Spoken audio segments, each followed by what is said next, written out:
শ্রাবণ মাসে দ্বিতীয় সোমবার ঠিক এই দিনেও লক্ষ্য করা গেল তারকেশ্বর মন্দিরে উপচে পড়া ভিড়। তারকেশ্বর স্টেশন ও বাসস্ট্যান্ড থেকে শুরু করে লক্ষ লক্ষ মানুষের যাতায়াত লক্ষ্য করা গেল।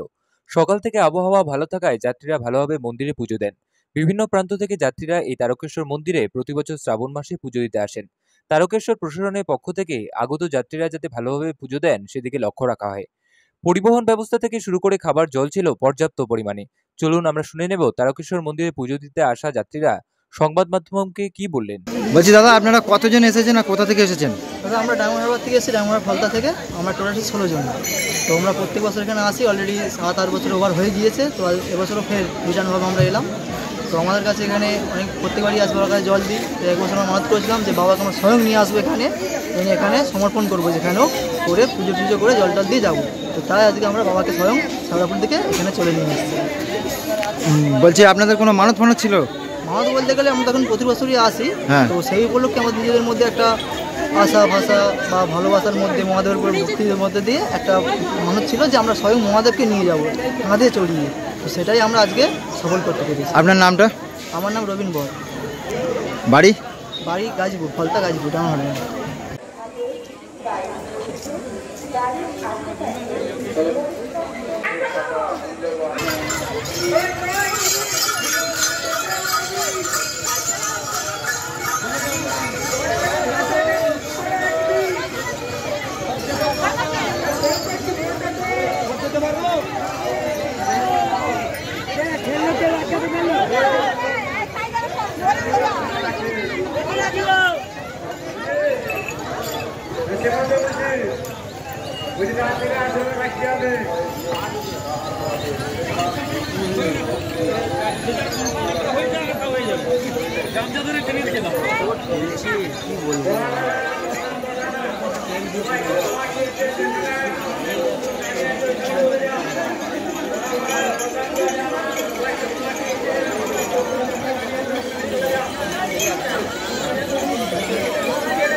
ব্যুরো নিউজ, ABN 24x7 সঙ্গে থাকবেন।